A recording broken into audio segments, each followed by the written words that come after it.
querida, a graça e a paz do Senhor. Muito bom dia para você. Domingão, tira essa preguiça para lá, xota essa preguiça para lá e vem participar com a gente da Escola Bíblica Dominical, a melhor escola do mundo. Hoje eu fui agraciado com a presença de uma pessoa sensacional, ninguém mais, ninguém menos que ele, o nosso diretor, Diego! Bom dia, Jefferson, tudo bem? Felicidade radiante. Vamos que vamos, é domingão, mais um dia que o Senhor nos fez, alegremos-nos e regozijamos nele.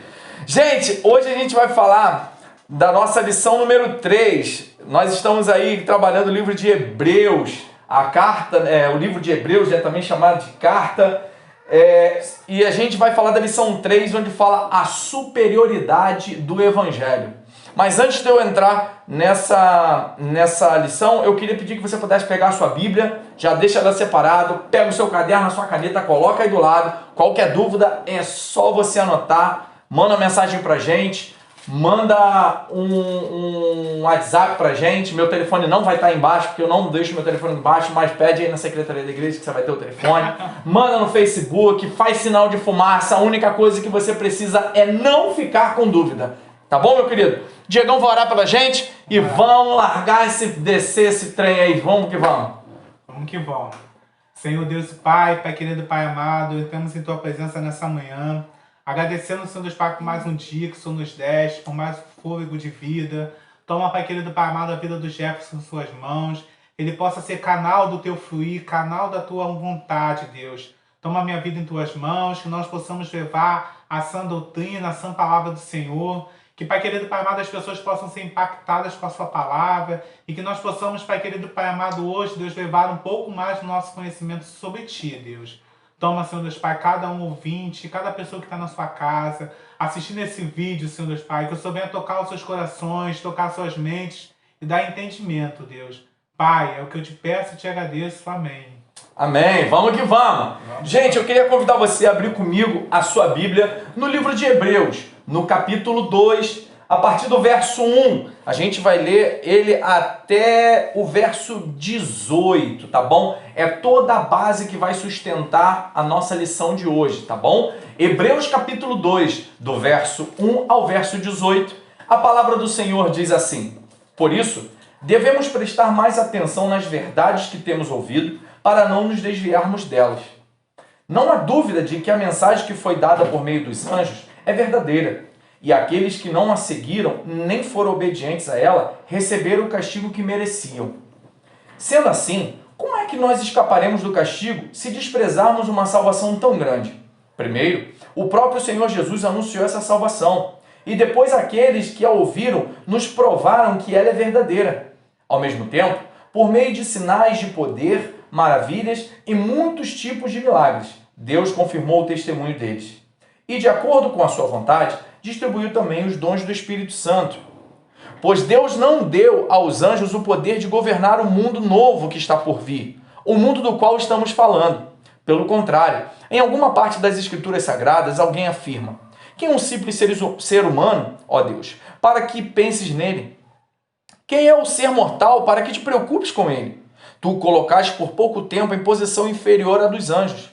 Tu lhe destes a glória e a honra de um rei, e puseste todas as coisas debaixo do domínio dele. Quando se diz que Deus pôs todas as coisas debaixo do domínio dele, isso quer dizer que nada ficou de fora. Porém, não vemos o ser humano governando hoje todas as coisas. Mas nós vemos Jesus fazendo isso. Por um pouco de tempo ele foi colocado em uma posição inferior dos anjos, para que pela graça de Deus ele morresse por todas as pessoas. Agora, nós o vemos coroado de glória e de honra por causa da morte que ele sofreu. Pois Deus, que cria e sustenta todas as coisas, fez o que era apropriado e tornou Jesus perfeito por meio do sofrimento. Deus fez isso a fim de que muitos, isto é, os seus filhos, tomassem parte da glória de Jesus, pois é Jesus quem os guia para a salvação.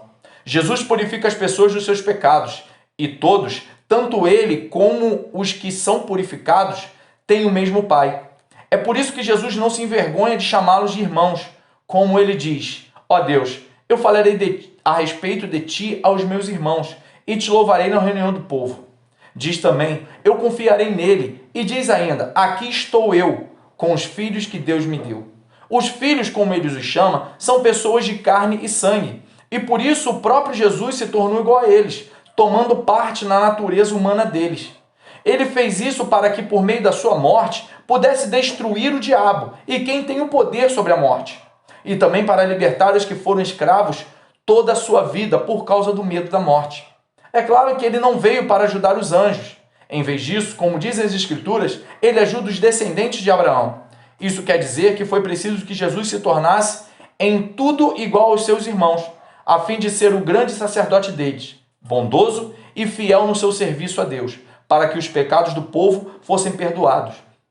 E agora Jesus pode ajudar os que são tentados, pois ele mesmo foi tentado e sofreu. Querido, é interessante porque a gente vai falar do livro de Hebreus, e o livro de Hebreus, ele é um livro que ele foi escrito para os hebreus. Parece até trocadilho, mas é isso mesmo. O livro de Hebreus, ele foi escrito para os hebreus. Mas Jefferson, por que um livro foi escrito para os hebreus? Você vai ver nas próximas aulas com o professor Diego que os judeus, eles eram um povo que eles ensinavam as gerações.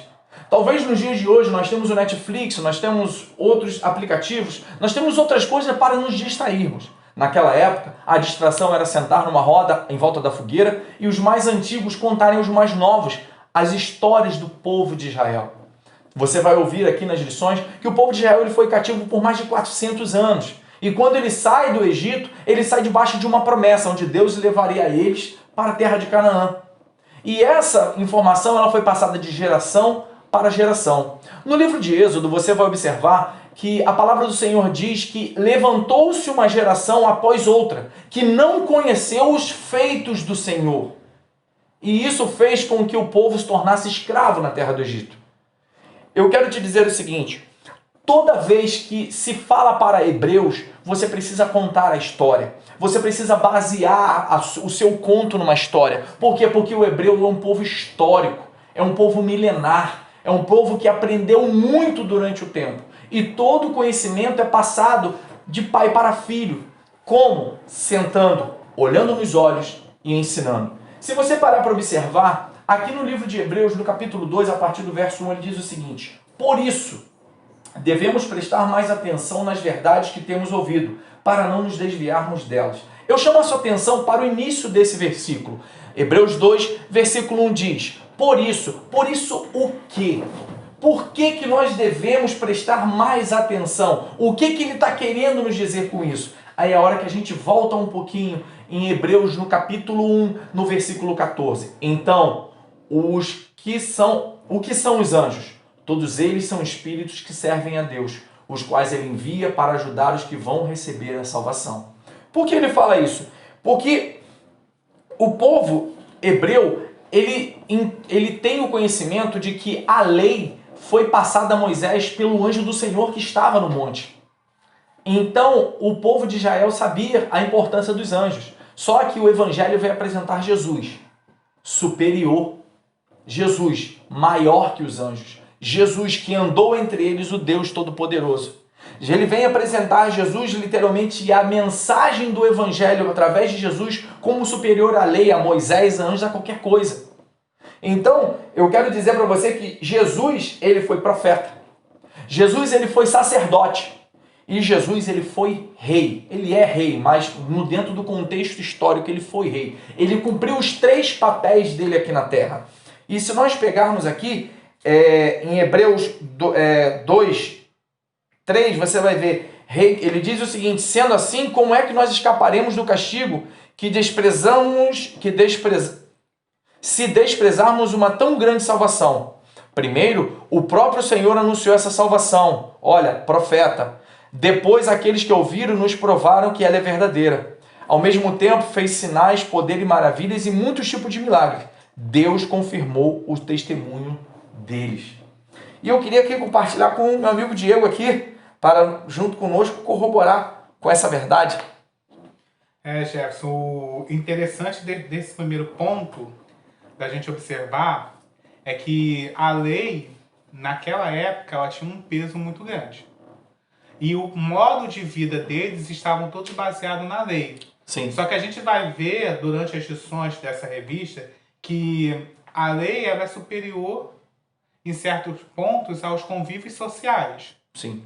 Então, o povo de Israel estava baseando a salvação muito na questão da lei. Se eu sigo a lei, eu sou salvo. Se eu não sigo a lei, eu não sou salvo. E a gente sabe que o Evangelho veio trazer as boas novas e nos livrar do fardo obrigacional que a lei tinha.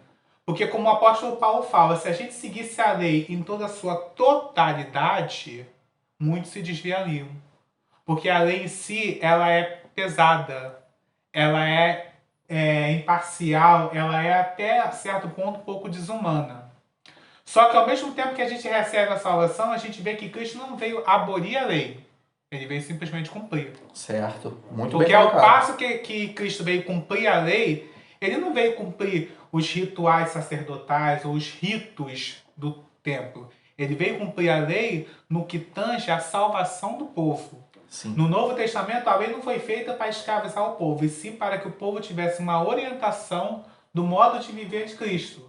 Vamos lembrar que quando Israel chegou na Terra Prometida, ele foi inserido em meio de povos que não conheciam a Cristo, que tinham práticas contrárias ao Evangelho. Então, ou seja, a lei veio para orientar. Só que com o passar do ano, com o passar do tempo, a lei veio se tornando um fardo. Porque ao mesmo tempo o povo começou a deixar de entender a lei e ouvir os milagres e começou a se atentar muito à letra fria da lei. Os fariseus faziam muito isso. Faziam-se a lei ser seguida à risca e gostavam de exibir que eles eram seguidores rígidos da lei. Nem a nossa própria lei hoje no país, se nós pararmos para analisar, ela é feita de pontos rígidos. A lei ela é interpretativa. A gente vê a lei, a gente entende a lei. Quando a gente fala que Cristo, o Evangelho, é superior à lei, a gente está dizendo que o sacrifício de Cristo é superior a qualquer rito do templo. Porque eles estavam mais presos às questões ritualísticas do que a própria salvação. Se eu for lá e fizer o sacrifício, eu estou salvo. Pode estar o meu coração endurecido, eu posso estar brigado com meu irmão, mas fui lá e cumpri meu papel. É que, na verdade, Diego, a gente precisa pontuar também o seguinte. A lei, ela nasceu quando o povo sai do Egito. Sim. Você tem um povo que se aculturou mais de 400 anos de escravidão. Então, aquele povo, ele sai de lá, ele só conheceu o quê? O que ele viu no Egito. Uma geração veio após outra geração dentro do Egito. Eu posso estar errado, mas eu acredito que foi 400 anos.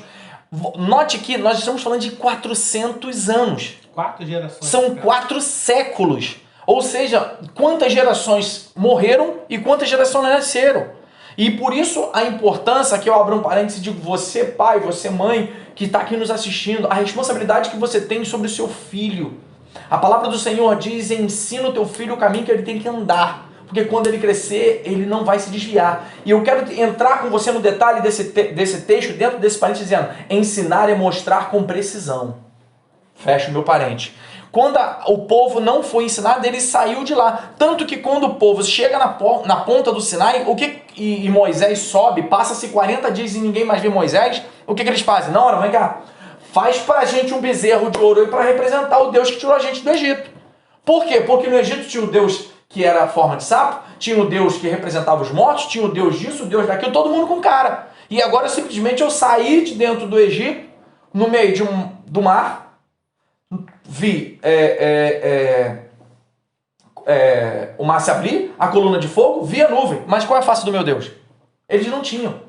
Então, o que acontecia? Quando a lei veio, ela veio para desenraizar o povo daquele viver egípcio e começar a formar neles a cultura hebreia. A cultura de um Deus santo, de um povo santo, separado para estar com Deus. Só que, como você bem colocou, esse povo, ele literalmente, ele cai. Ele não consegue cumprir determinantemente. Tanto que se você pegar a palavra do Senhor, em vários momentos o Senhor vai dizer, se você me ouvir os meus estatutos, obedecer a minha lei e praticar, você vive o melhor. Mas se você me abandonar, esquecer meus estatutos, esquecer a minha lei, esquecer tudo aquilo que eu disse para você fazer, eu vou te lançar fora da minha presença. Sim. Muitas vezes, nós queremos hoje se perguntar, por que minha vida... Eu quero o que me agrada. Não, querido. A obra não é sua.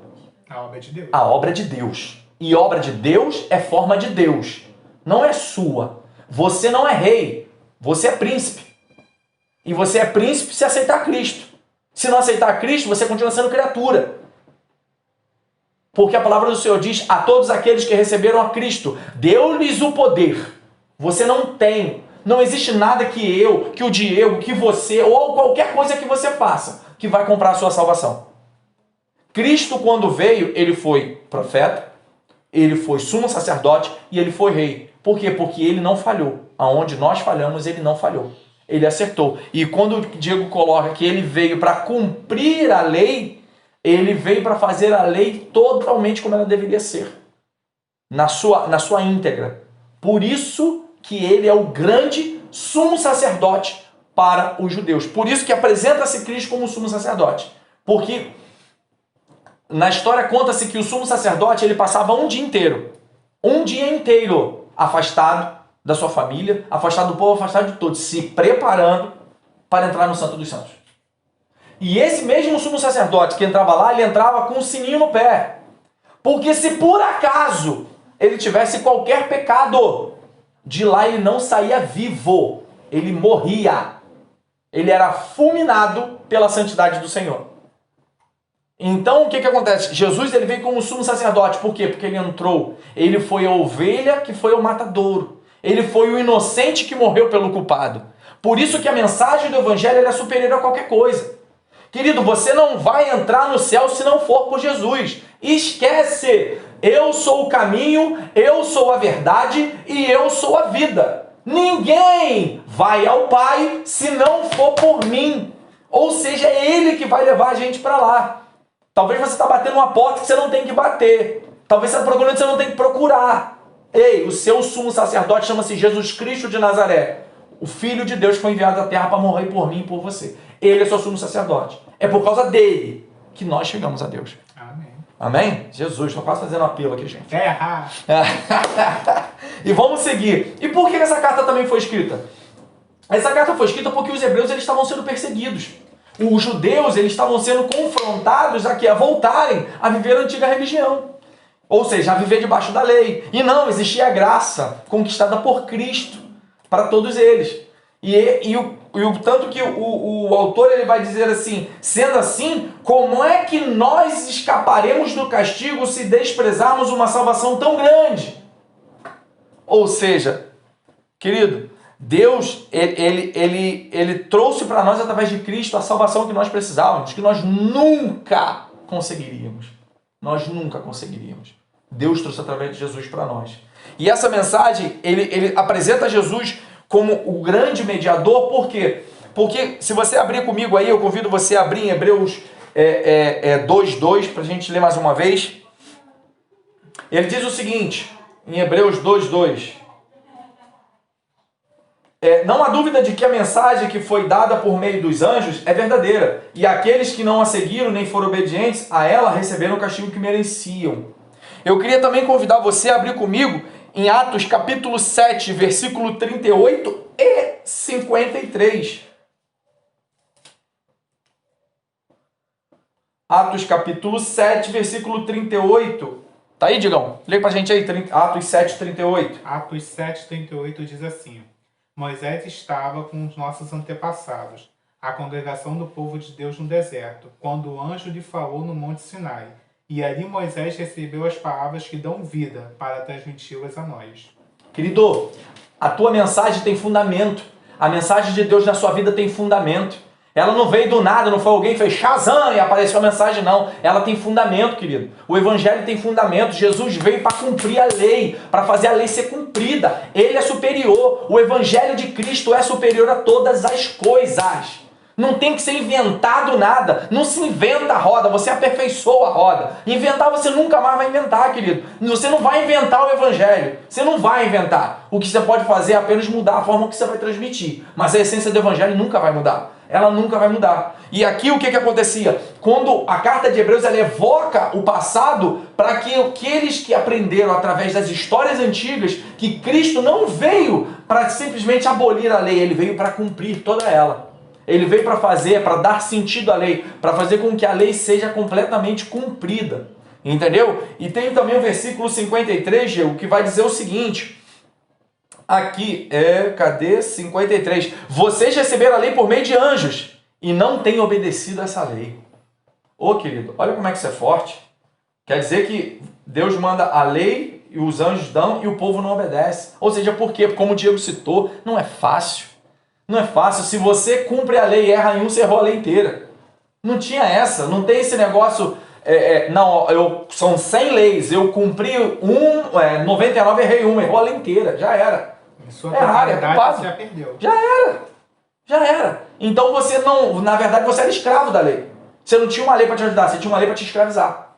E quando Jesus vem e cumpre isso tudo, ele abole a lei, por isso aboli. Ele cumpriu, eu não preciso mais seguir a lei, eu só preciso viver, entender o amor de Deus na minha vida e viver a época da graça. Entendendo, querido, que o que foi feito por mim, eu tô aqui, eu sou culpado, mas o inocente por amor veio à terra, morreu na cruz por mim e por você.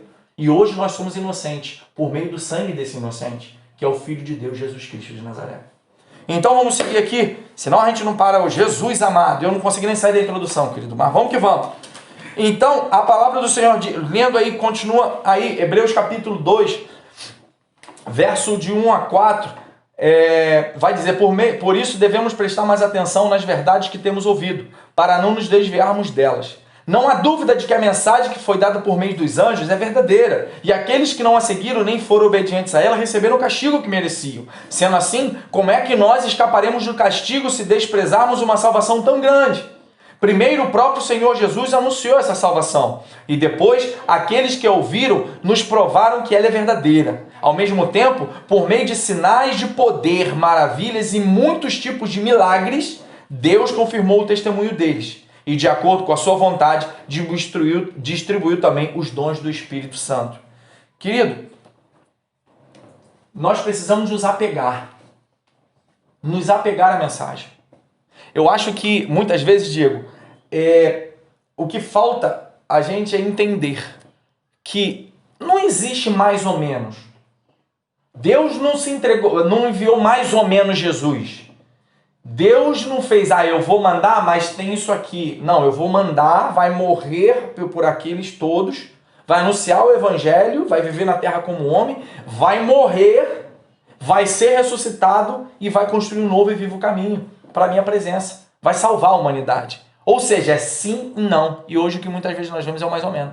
O povo quer enfiar o mais ou menos onde não tem. É sim, sim e não, não. O povo quer viver no mais ou menos. O povo quer, na verdade, fazer aquilo que aos olhos deles e a carne deles é bom, mas ao mesmo tempo vá contra a palavra de Deus. Porque começa a desafiar a doutrina. Hoje o ser humano ele não quer se submeter a Deus, ele quer adaptar a Deus. A gente vai a Deus da forma como a gente quer. Se eu vou a Deus e o meu pecado é um pecado de estimação, aquele pecado que a gente sempre faz, se essa igreja aqui me condena, eu vou procurar uma outra que me apoia. Ou uma outra que, como algumas aulas a gente falou atrás, passe a mão na cabeça e deixe eu continuar. O evangelho é isso, é a salvação, é submissão. Entendeu? É a gente reconhecer a autoridade de Deus em nossas vidas e não nós sobre Deus. A superioridade do evangelho vem a partir do momento que a gente entende que a palavra de Deus ela é superior à minha vontade e à vontade da minha carne. Cristo não morreu para que eu tivesse um evangelho como se for mais ou menos. A palavra de Deus ela tem que ser pregada na sua totalidade e na sua forma íntegra. A gente viver um evangelho de mais ou menos, ou achar que o evangelho não é superior porque é uma coisa antiga, é a mesma coisa da gente desacreditar todo o trabalho que Cristo teve na Terra. De pregar o evangelho, de trazer a mensagem de Deus e de levar o povo às boas novas. O que me deixa assim impressionado é que a gente muitas vezes quer levar o evangelho, a moda deixa a vida me levar. E aí quando bate com a cara na parede, Deus não me ouviu. A culpa é de Deus. A culpa é de Deus. Não, Deus não podia ter deixado. Mas ele não deixou, quem deixou foi você. Querido, entenda bem. Deus não deixou de ser Deus e trabalhar para salvar o povo, para trabalhar para que o evangelho seja propagado e que as pessoas conheçam. E o diabo não deixou de ser diabo, que está doido para roubar, matar e destruir você, te lançar no inferno. A única coisa que mudou nesse meio tempo foi você. Foi eu, foi o Diego. Porque se as palavras do Senhor são eternas e não mudam, O que mudou? O que mudou? Ah, hoje eu não tô animado na fé como eu estava antes. Ah, é por quê? Porque Deus deixou de ser Deus? Ou porque o diabo deixou de ser diabo? Ou porque você deixou de ser crente? O que Hebreus invoca é isso. Chama responsabilidades àqueles que estão no Evangelho. Ele chama os hebreus, os judeus que estão lá, a responsabilidade do Evangelho. Ei, camarada, segura a onda. Vai doer? Vai doer. Jesus não prometeu vida boa para ninguém. Ele disse, no mundo tereis aflições, mas tem de bom ânimo, porque eu venci o mundo. Aqueles que, olha só, hein, se liga nessa aí, pega essa visão. Aquele que ouve as minhas palavras e as praticas, assemelhá-lo-ei ao homem prudente, que ergueu a sua casa sobre a rocha. Deram contra ela, ventos, tempestades, chuva, todo tipo de adversidade, mas ela se manteve de pé. Mas aquele que ouve as minhas palavras e não as pratica, assemelhá-lo-ei ao homem que fez a sua casa sobre a terra. E quando vieram os ventos, as tempestades e a chuva, ela caiu, e grande foi a sua ruína. Deus deixou de ser Deus? O diabo deixou de ser diabo? Ou aquele que deveria se apropriar da palavra não se apropriou? Querido, se agarra ao Evangelho. Eu não estou suportando. Para com isso. Deus não dá nada que você não possa suportar. Então você pode sim. Você consegue sim. Você consegue sim. Porque Deus tem cuidado da tua vida. Deus tem cuidado de você. Deus tem cuidado da tua casa. Deus tem cuidado do teu casamento. Deus tem cuidado do teu filho. Você precisa crer. Você não pode parar. Você não pode retroceder. Deus tem um plano na tua vida. Aleluia. Vamos que vamos. Ô Jesus amado. Eu queria que você pudesse abrir comigo. Aqui vamos para o próximo tópico. Cristo é superior aos anjos a despeito de sua humanidade. Abre comigo aí. 1 Coríntios capítulo 15, versículo 27.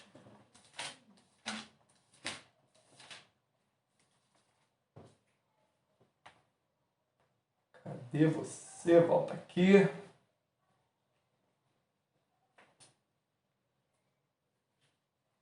Ih, Jesus, cadê? Um minutinho só, querido.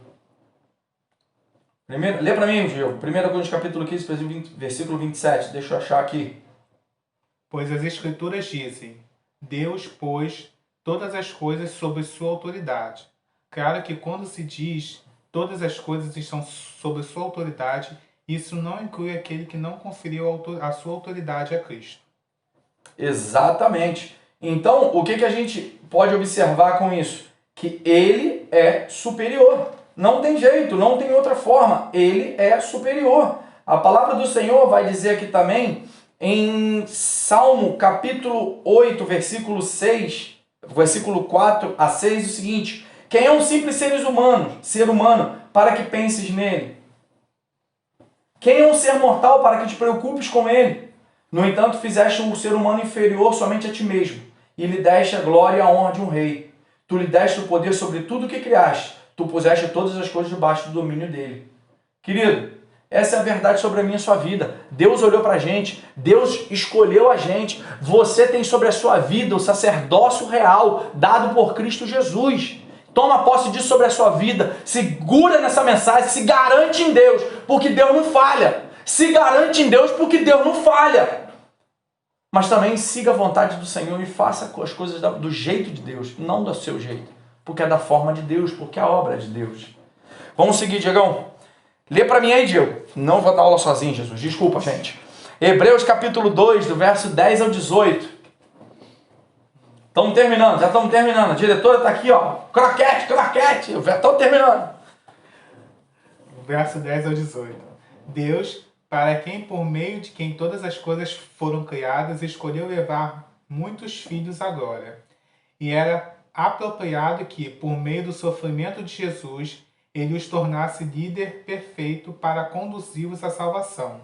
Assim, tanto os que santificam como os que são santificados procedem de um só. Por isso Jesus não se envergonha de chamá-los de irmãos quando diz: proclamarei teu nome aos meus irmãos, e todo o meu povo reunido te louvará. E também afirmou: porém minha confiança nele, isto é, eu e os filhos de Deus que ele me deu. Visto, portanto, que os filhos são seres humanos, feitos de carne e sangue. Filho também se tornou carne e sangue, pois somente assim ele poderia morrer, e somente ao morrer destruir o diabo que tinha o poder sobre a morte. Só desta maneira ele libertaria aqueles que durante toda a vida estiveram escravizados pelo medo da morte. Também sabemos que o Filho não veio para ajudar os anjos, mas sim os descendentes de Abraão. Portanto, era necessário que ele se tornasse semelhante aos seus irmãos em todos os aspectos, de modo que pudesse ser o nosso misericordioso e fiel sumo sacerdote diante de Deus e realizar o sacrifício que remove os pecados do povo. Uma vez que ele próprio passou por todo o sofrimento e tentação, é capaz de ajudar aqueles que são tentados. Entendeu? Jesus passou por tudo que você possa pensar de tentação. E ele venceu. E ele é hoje aquele que é o seu porto seguro para te ajudar a vencer essas mesmas tentações. Jesus, na sua humanidade, ele venceu 3 inimigos: o diabo, o pecado e a morte. O diabo porque o homem, quando pecou lá, deu autoridade a ele. A morte porque o diabo utiliza a morte para aprisionar o ser humano. E o pecado porque o pecado que dá legalidade ao diabo. Então, numa tacada só, ele destruiu 3, vivendo de forma digna, da forma que Deus quis. Por isso que o livro de Hebreus ele evoca isso, ele mostra que Cristo, através da vida dele, seguindo os preceitos da lei, que muitos outros falharam, ele conseguiu viver de forma santa, de forma verdadeira, conseguiu e com isso venceu 3, o diabo, a morte e o pecado. O diabo, a morte e o pecado. E olha que legal, pra gente fechar, porque a minha diretora está aqui em cima de mim, aqui me pegando já. Eu queria que você pudesse abrir comigo a sua Bíblia em Filipenses, capítulo 2, versículo 5 ao versículo 11. Talvez você saiba isso de cor e salteado, de frente para trás você recita. Mas eu quero que você traga essa verdade para a sua vida, meu querido. E saiba que é isso o que você tem que basear a sua vida. Aleluia, Jesus. Santo é o teu nome, Deus. Amém.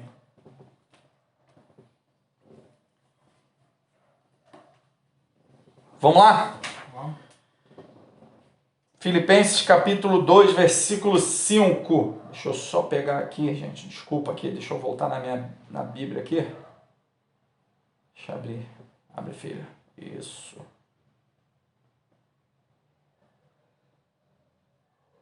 Ih, Jesus. Garrou. Calma aí, tô indo. Lê, Diegão. Liga aí. Filipenses capítulo 2, versículo 5 a 11. Tenham a mesma atitude demonstrada por Jesus. Embora sendo Deus, não considerou ser igual a Deus, fosse algo que dele se apegasse. Em vez disso, esvaziou-se a si mesmo, assumiu a posição de escravo e nasceu como ser humano. Quando veio em forma humana, humilhou-se e foi obediente até a morte e morte de cruz. Por isso Deus o elevou ao lugar de mais alta honra. Ele deu o nome que está acima de todos os nomes, para que, ao nome de Jesus, todo joelho se dobre, nos céus, na terra e abaixo da terra. Aleluia. E toda língua declare que Jesus Cristo é o Senhor, para a glória de Deus, o Pai. Aleluia. Preciso dizer mais alguma coisa? Eu acho que com esse versículo a gente fecha a nossa aula de hoje. Diego, obrigado pela sua presença. Foi um prazer estar aqui com você. Prazer inenarrável. Ah, moleque! Quero dizer também que foi um prazer inenarrável estar com você aqui. E eu quero te dizer uma coisa, querido. Sem derramamento de sangue, não há remissão de pecados. Jesus morreu por você. Toma posse desse sacrifício. Viva essa verdade que nunca vai deixar de ser novidade. Em nome de Jesus. Deus te abençoe. Um beijo no seu coração. Tchau! Tchau, tchau.